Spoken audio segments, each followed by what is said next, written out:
Women reservation bill defeated అండి in the parliament. అది ఎందుకు డిఫీట్ అయింది?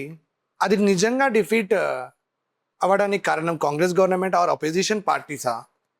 Okay, or else parties were not supporting women reservation bill, వాళ్ళు కూడా వన్ ఆఫ్ ది ఇంపార్టెంట్ కల్పిట్సా with regard to women empowerment? అవన్నీ మనం చూస్తాం ఇప్పుడు ఈ లెక్చర్లో. వెరీ వెరీ ఇంపార్టెంట్, మంచిగా వినండి. బికాస్ పార్లమెంటరీ డిబేట్స్, పార్లమెంటేరియన్స్కి మీరు నిన్న వింటూ ఉంటే వాళ్ళు బేసికల్లీ ఉమెన్ రిజర్వేషన్ బిల్ గురించి ఎవ్వరేం మాట్లాడలేదు.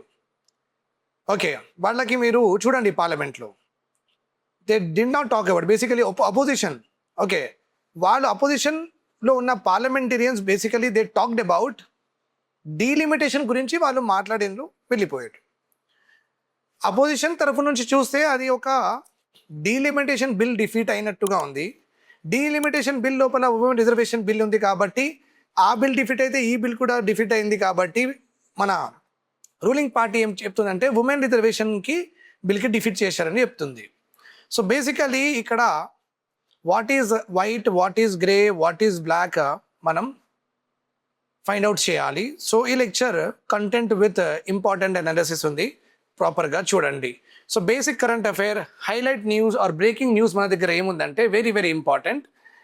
ఇక్కడ చూడండి మీరు. Okay, for the first time Modi government 2014 నుంచి వచ్చినప్పటి నుంచి ఇప్పటి వరకు వాళ్ళు పెట్టిన బిల్ వన్ ఆల్సో ఫెయిల్ అవ్వలేదు. This is the first time వాళ్ళకు ఒక పెద్ద సెట్ బ్యాక్ వచ్చిందని మాట గుర్తుపెట్టుకోండి. So women reservation bill defeated in Lok Sabha. This is the highlight and the breaking news. Fails to get 2/3 of the majority. This is the important provision.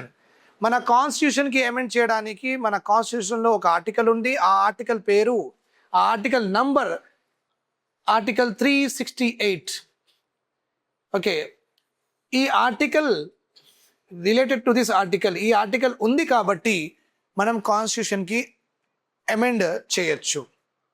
Okay, if this article is not there we cannot amend our constitution.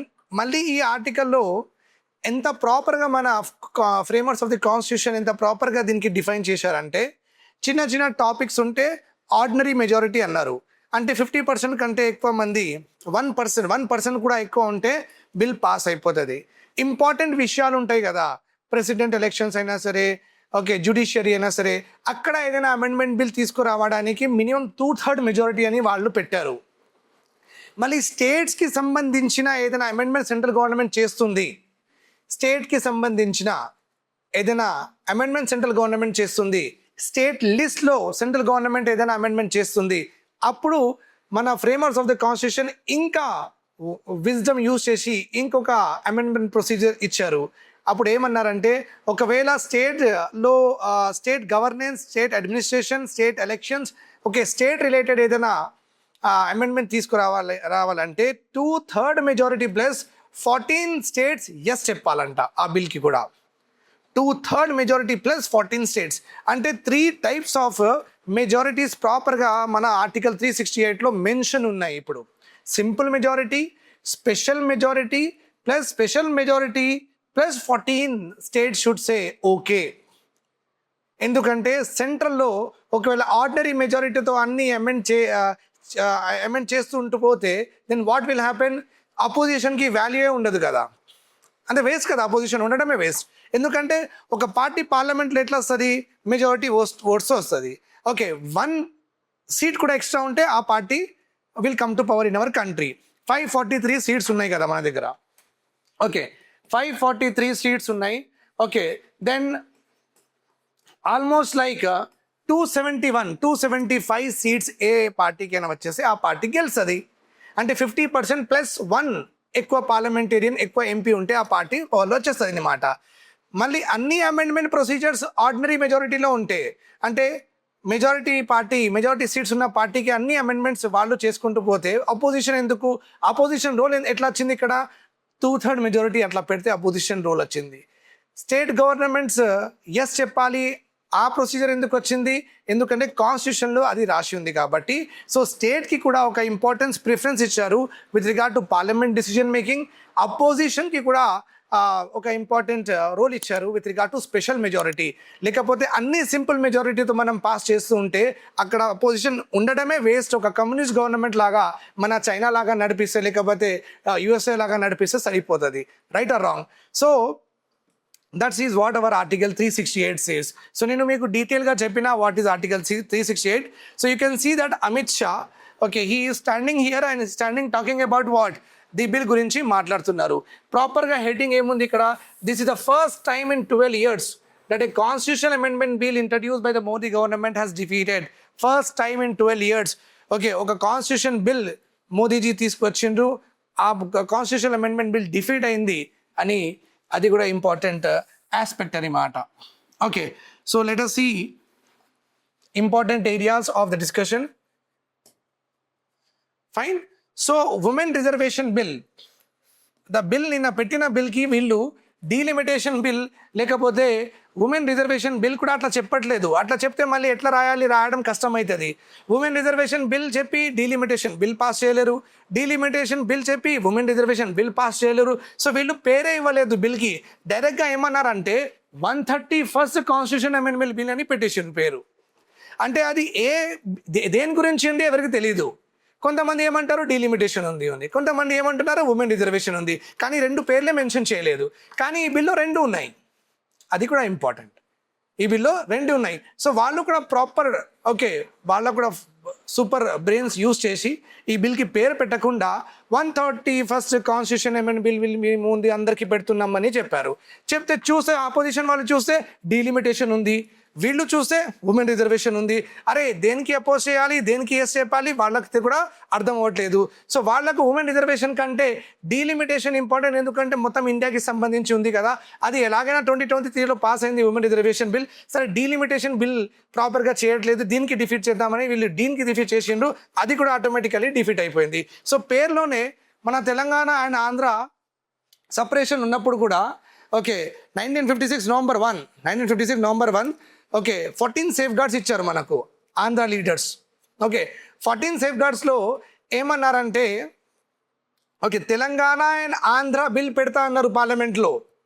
కానీ parliament వెళ్ళే వరకు Andhra leaders ఏం చేశారంటే ఆంధ్రప్రదేశ్ అని పేరు పెట్టేశారు.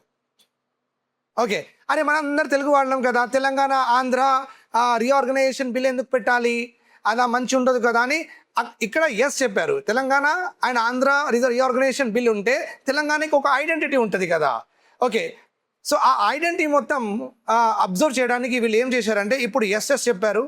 Okay, central government అక్కడ వెళ్ళిన బిల్ ఇంట్రడ్యూస్ చేస్తున్నప్పుడు ఆంధ్రప్రదేశ్ రీఆర్గనైజేషన్ బిల్ అని పెట్టేసిండు. అంటే ఆంధ్రప్రదేశ్ పెట్టేసే వాళ్ళు ఆల్రెడీ ఆంధ్రప్రదేశ్ పేరులోనే ఉన్నారు. మద్రాసు నుంచి సపరేట్ అయిన తర్వాత తెలంగాణ ఐడెంటిటీ కూడా అందులోనే వెళ్ళిపోయింది. రైట్, ఇది కూడా సేమ్ టు సేమ్ బిల్కి మార్చేసిండ్రు. Okay, so 131st constitution amendment bill seeking to advance, చూడండి ఇక్కడ రెండు ఉన్నాయి. సీకింగ్స్ టు అడ్వాన్స్ 33% రిజర్వేషన్ ఇవ్వాలి for the seats for women. ఎప్పుడు డీలిమిటేషన్ చేస్తున్నప్పుడు. సో డీలిమిటేషన్ చేసిన తర్వాత ఉమెన్ రిజర్వేషన్ బిల్కి పాస్ చేస్తామని అన్నారు. ఓకే, అది ప్రాబ్లం.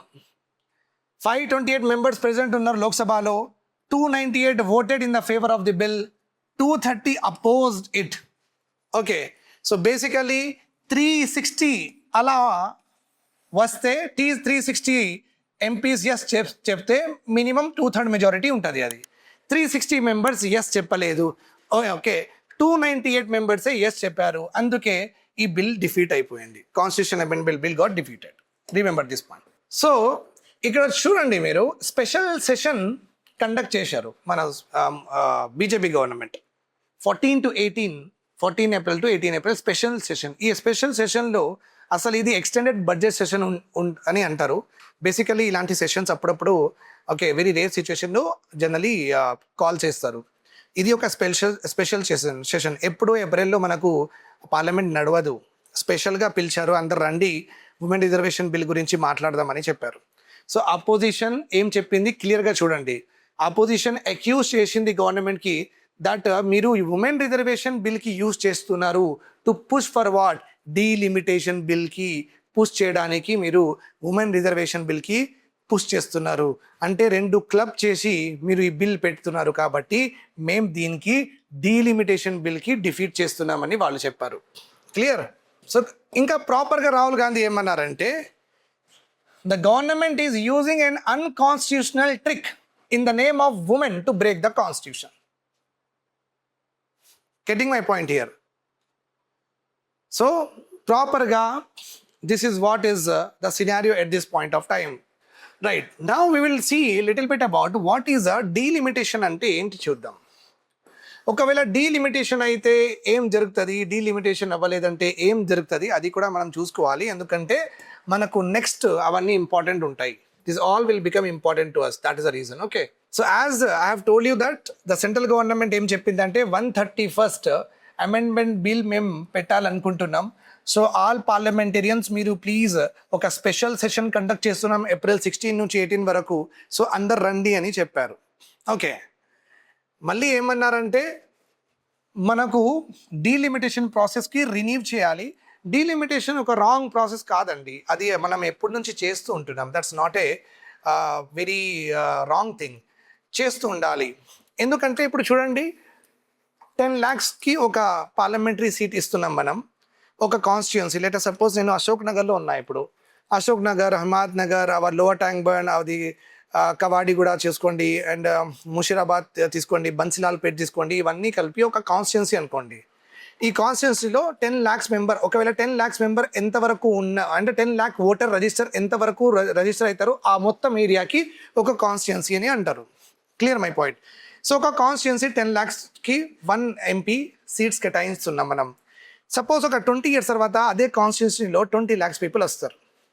సో డెఫినెట్లీ ఇంకొక సీట్ క్రియేట్ చేయాలి కదా, చేయాలి. లేకపోతే ఏం చేయాలి, 10 lakhsకి 1 MP కాకుండా 20 lakhsకి 1 MP అయినా చేయాలి. అంతే కదా. 20 lakhsకి 1 MP చేసేస్తే కూడా సరిపోతుంది, ఉన్న సీట్స్ అట్లనే ఉంటాయి. కానీ ఇట్లా చేస్తే ఏమవుతుందంటే పాపులేషన్ నుంచి లీడర్షిప్ రాదు. 10 lakhsకి 1 MP అంటే 20 lakhsకి కూడా 1 MP అంటే మళ్ళీ ఇంకొక 10 lakhsకి లీడర్షిప్ ఉండదు.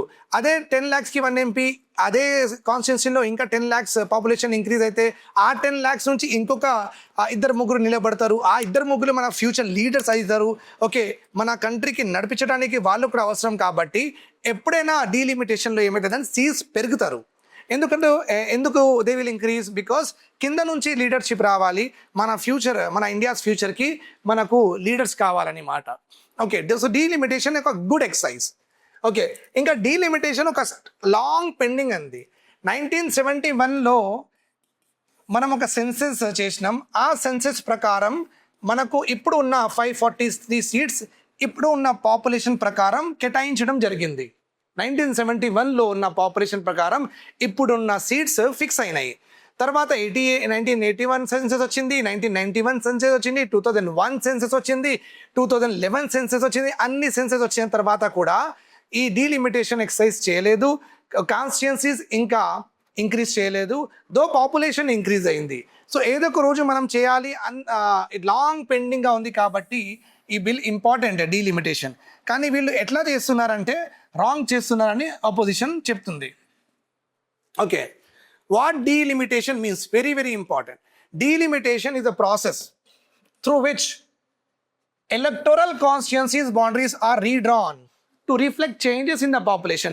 పాపులేషన్ చేంజ్ అయితే ఓకే, ఆటోమేటికల్గా కాన్స్టిట్యున్సీస్కి కూడా మనం రీడ్రాన్ చేసి కాన్స్టిట్యున్సీస్ అంటే ఇంక్రీజ్ చేస్తాం.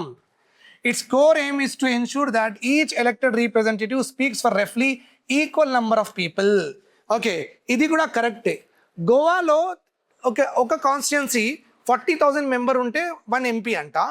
తెలంగాణలో 8 lakhs మెంబర్ ఉంటే 1 MP అంట. అదే యూపీలో 25 lakhs ఉంటే 1 MP అంట.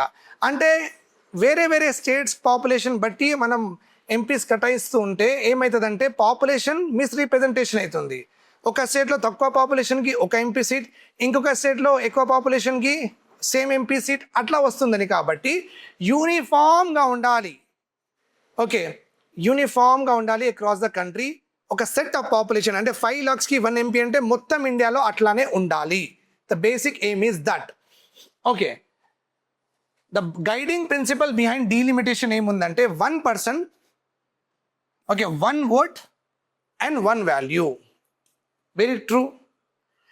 10 lakhs people ki 1 MP unte, అదే 10,000 పీపుల్కి 1 MP ఉంటే 10,000 పీపుల్కి 1 MP ఉన్న వాళ్ళు ఓటర్స్ వాళ్ళ ఓట్ చాలా వాల్యుబుల్గా అయిపోతుంది.